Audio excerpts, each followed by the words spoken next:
did not hit her. It's not true. It's bullshit. I did not hit her. I did not. Oh, hi, Mark. Open up my eyes! I never misspelled anything! Not one time! One time!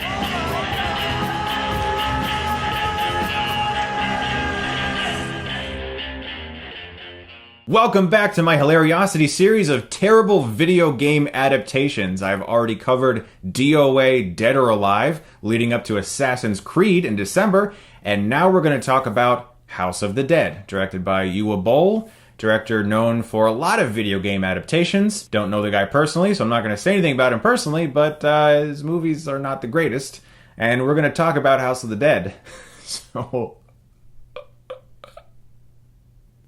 So House of the Dead was based off of the Light Gun arcade game. I played it quite a bit as a kid at movie theater chains. It was made by Sega. It was a lot of fun. It was just fine for what it was. And for whatever reason, somebody sitting at a table somewhere, probably wearing a suit that was a little too tight for him, and he was probably choking a little bit, causing the blood circulation to not quite go to his brain, said, hey, House of the Dead should be a movie.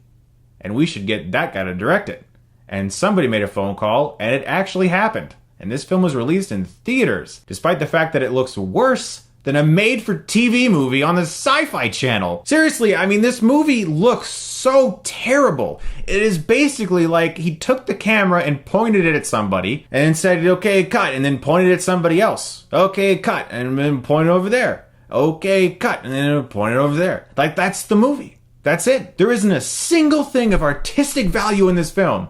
Let's start talking about it. The opening credits of this movie represent the worst that electronic music has to offer, as well as visual effects that look like they were from the 80s. Kind of like when computer effects were first invented and they were trying things, like experimenting. And similar to the game, it opens with a very cheesy narration that tells us everything we need to know about the characters, where it like fades into somebody, you get some random narrator talking about them, and then there's no other attempt to give these people a form of characterization or something that we can care about or latch onto. It's just, hey, this is this guy and he does this. And here's that girl and she's kind of a sex object. And here's that girl and she's also kind of a sex object. Oh, and there's that girl and guess what? She's a sex object too. We'll talk more about the fact that virtually every female character in this movie, except for maybe one, is just there to have boobs. The direction in this movie, as I said, resembles a really bad McDonald's commercial, where it's just people standing around and they're talking about shit and someone's filming them. So here's the plot of the movie, okay? This is one of the best parts.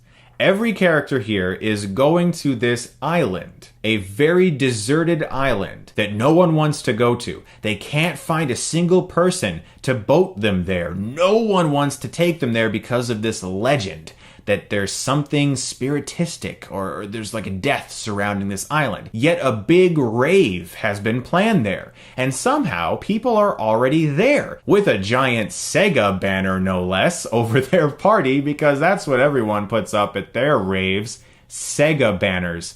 The next time I have a party, I'm just going to hang a big Nintendo sign, and everyone can just dance underneath the Nintendo sign and celebrate the wonder of Nintendo. But let me get back to this extreme logical flaw. So, no one wants to take anyone to this island. Boaters refuse to take anybody there. Our characters have to give this boating captain $1,000 to take them to this island. $1,000, and he finally says yes. How did all of these people for this rave get to the island with all of that equipment if no one wants to take anybody there? Whoops! You're going to a rave with all these drunk people and you have over $1,000 in cash in your wallet. These characters are dumb. And that's not the first dumb thing they do. Trust me, it continues from there. This movie is filled with the most abysmal, flat, lifeless humor that I've seen in some time. And this is a movie about zombies on an island and everybody shoots them in the head. This should be a really fun movie. There is none of that to be had in this film. None of it. So next we go over to the island, and there's a couple there that we have never been introduced to, and they're just like, hey, here's some characters in this movie. It's a girl swimming and a guy who kind of just wants to flop and lay on the beach while she swims, right after she takes off her clothes, of course. And we get a lot of shots underneath the water at her legs, and some music that resembles a film that I really love.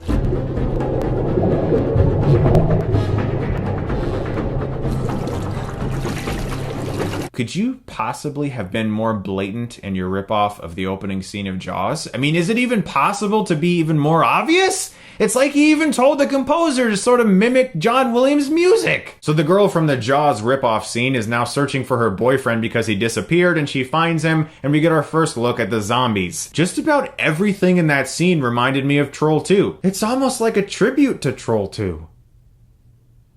Oh my god! And right around here, something else happens. Something that blew my mind, something that just shook my world, something that just drained all of the blood from my veins. I just became a lifeless sack of goo sitting watching this movie. I swear to you, my body deflated. I became a little pus sack. That's all I was. Throughout this entire film, they've chosen to put insert shots of the actual game during scene transitions.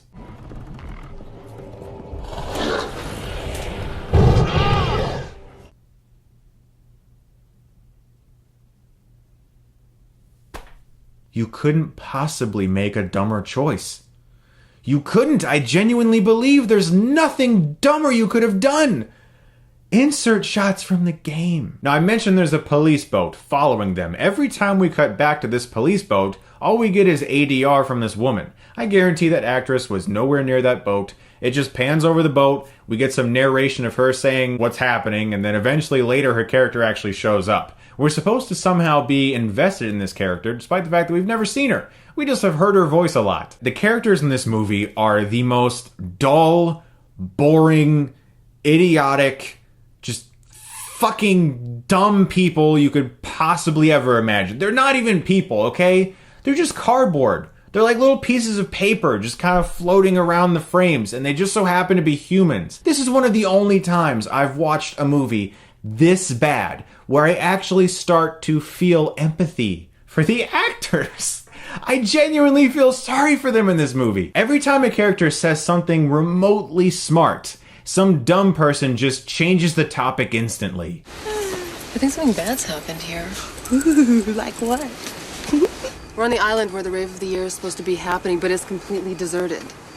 Yeah, it worries me. It worries me they don't have any mixers. Simon cannot survive on butt alone. Because we wouldn't want the characters to do anything smart that would possibly make us appreciate them or relate to them in some way. That would be bad. I think it might rain. Why don't we, go somewhere where we won't get wet? Too late. My god, I hate this movie. Real talk here. Every shot in this movie appears unplanned. It really does. It honestly feels like there isn't a single thing storyboarded. There's no plan. It's just, hey, go over there. Oh, I'm gonna, okay, it's good. Okay. Yep, cut. All right.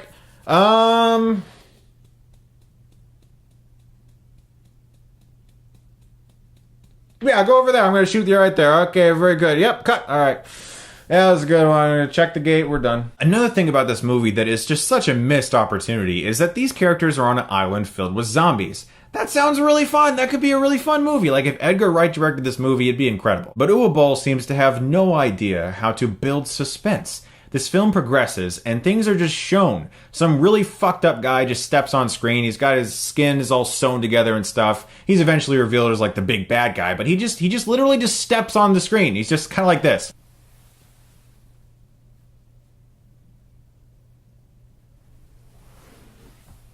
Like, I haven't seen a villain reveal that bad since Jaws the Revenge, when the shark just appears on the screen in full close-up for the very first time you ever see him. So next they run into people who have encountered the zombies, and they play a video they recorded on a camera that shows the zombies just eating people at the rave. Rather than let the video provide terror or suspense, they just talk over it and explain everything. Imagine the disturbing footage scene in Signs where Meryl sees the alien on the news videotape.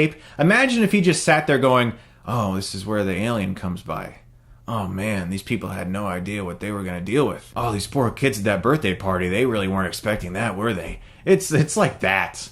It's just all suspense that could possibly be in this scene is just drained from it. It's potentially a good idea, finding a video camera with footage showing the zombies' first attack. It literally just shows women flashing the camera with their tits, and he's like, oh, whoops, let me fast forward through that. I'm like, So the one character in this movie I was almost sort of kind of getting close to maybe relating to earlier, this girl who was questioning things and people were like, no, forget about it. Now after seeing the video of the zombie attack, she just thinks it's a joke. She thinks it's a practical joke. So their old friend who disappeared earlier now reappears as a zombie, and she gets blown away by the police boat captain, who up until now was just ADR without a face. In fact, you know what? She's still ADR. Right now, I just want to get you all as far away from here as possible. I just don't know what to say. But you know what the best part of this scene is? The reaction of the girl who just witnessed her best friend die. She's like a wild animal. Did you see her face? Oh my god. It's horrible. I just can't right now. So now a bunch of zombies climb up the captain's boat, and he basically just stands in one position, pivots at a 360, and shoots them all a whole bunch of times with some really great music.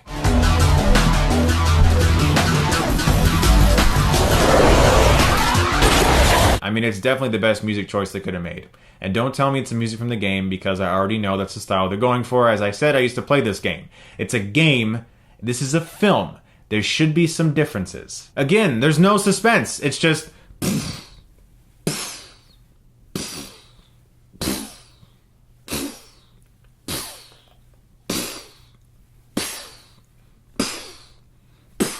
How bored were you just watching me do that? Imagine watching an entire film. And that's all that happens. So as the characters are getting close to where the boat is, they're kind of starting to believe that some serious shit is going on. And they scream for this guy, who just so happens to be named Captain Kirk, by the way.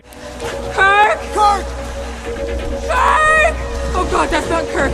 Yeah, no shit, guys. That's definitely not him. I just don't know what to say. And what is this zombie doing? Just grabbing people aggressively? This is like a Goosebumps episode where no one's allowed to die because it's for kids. Like, it's kind of famous, the Goosebumps episodes on the TV show. There's only a couple that have a legit body count. For the most part, you can't kill anybody. They can, like, grab people and, like, kind of, like, shake their shoulders and stuff. There can't be any blood or whatever. These are Goosebumps zombies. They just kind of grab people and go like, arr, arr, arr. Sorry, I just turned into a horse, apparently. I used to play this game, okay? I get it. You shoot a lot of zombies over and over and over as they slowly walk towards you. That makes for zero suspense in a film. It was suspenseful in the game because you're like, oh shit, I just dropped $1 of quarters into this thing. I really don't want to die right now. I want to keep playing. And they keep coming and they keep coming. And that's what added the suspense of the game. This movie has nothing like that because I can just press fast forward if I really wanted to. I wish I had. Now they show a fucking flashback to explain the zombie outbreak on this island. And apparently this guy is the weird guy with the sewn skin. Did you really have to explain the zombie outbreak? It could have just been ambiguous. It just kind of seems like they make every wrong choice. Honestly, it's like the things that they should try harder on, they don't. The things that they don't have to worry so much about, like explaining where the zombies came from, they feel the need to explain it. Work harder on the other shit. Boll also uses the exact same angle of zombies running back and forth across some trees with what is supposed to be moonlight, but it's probably just a big ass spotlight. He cuts to this angle so many times. You can tell that he stood there with his camera, told multiple actors, or maybe even just one for all I know, to run back and forth over and over again so we could have multiple takes of zombies running, but it's the same angle. We're not idiots. We can see this shit. So next, I just want you to look at this scene and just realize that literally at least 45% of the movie is exactly like this.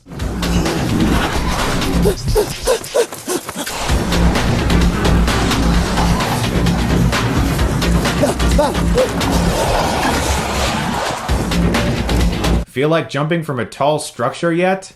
Too bad, we're not done yet. So when characters die in this movie, they do a 360 pivot and fade to red like in the game. I want the next James Bond movie. I want James Bond to die, and I want red blood to drip down the screen, and I want it to play this music.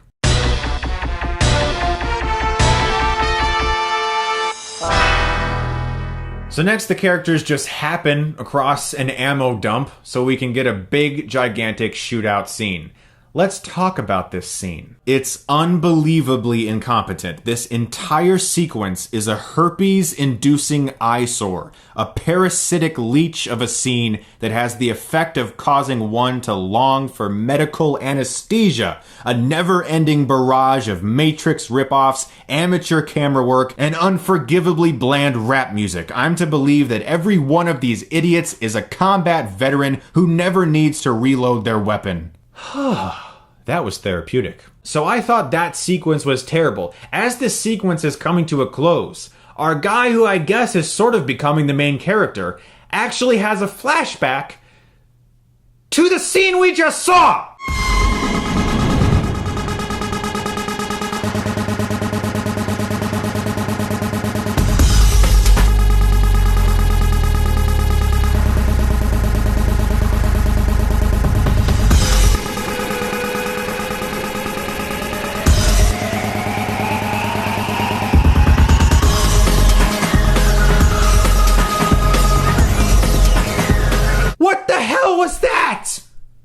What was that? Why is that in this movie? I mean, I thought it was dumb, but then that happened. So something I haven't talked about, this guy is apparently an underwear model. Yep, that's pretty much his character. When his cheek gets mangled, he refers to himself as Elephant Man. Am I honestly supposed to care about this self-centered human piece of shit? Don't look at me. Who's gonna be able to look me in the eyes with a face like this? I'm a freak. I belong in the fucking circus. What a great message for anyone who watches this movie who deals with any type of self-consciousness. So there's so little to talk about. They find gunpowder, zombies try to break in, the idiots hide, they use the gunpowder to blow stuff up, and I guess this guy won't have to live as Elephant Man anymore. Yeah, he just had to die because of that horrible face injury to his cheek. Some more random people die, and then they meet one of the Three Musketeers in a tunnel. Okay. And just when I thought that was kind of funny, it's actually not one of the Three Musketeers. I wish it was. Oh man, that'd be so great. It's their other friend from earlier. But wait, it's not that guy. It's actually that guy. Hiding as a friend, dressed as one of the Three Musketeers. You can't make this shit up. And they once again speak the plot out loud by letting us know what this guy wants to do. You created it all so you could be immortal. Why? To live forever.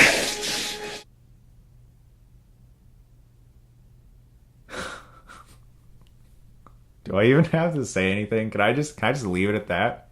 Do you guys understand the absurdity of that dialogue? I'm just going to trust that my viewers get how dumb that is. Because you guys are smart. You created it all so you could become immortal? Why? To live forever. I can't even say it. So another horrific sequence breaks out. This time it's a sword fight. I can only pray it's the last. So the guy runs up and fucking chops off the zombie's head. Why didn't he just do that earlier? Then a helicopter shows up and it's like Predator. The helicopter comes and saves the guy because he's the big hero, I guess. And his reaction to being saved is genuinely compassionate. Who are you? We're here to rescue you. Oh, thanks. This is our main character. You got a last name? Curian. Oh shit, that's a character from the game! Wow, I remember playing the arcade game at the movie theater, and that's Curian, and oh no! Who fucking cares? It's bad. You all knew that. It's one of the worst movies ever made. It has like a 2 out of 10 on IMDb or some shit. I don't know. It's bad. Oh, I think I'm still going to talk about some more video game movies leading up to Assassin's Creed. I wonder what the next one might be. Guys, thank you so much as always for watching. If you like this, you can click right here and get Stuckmanized.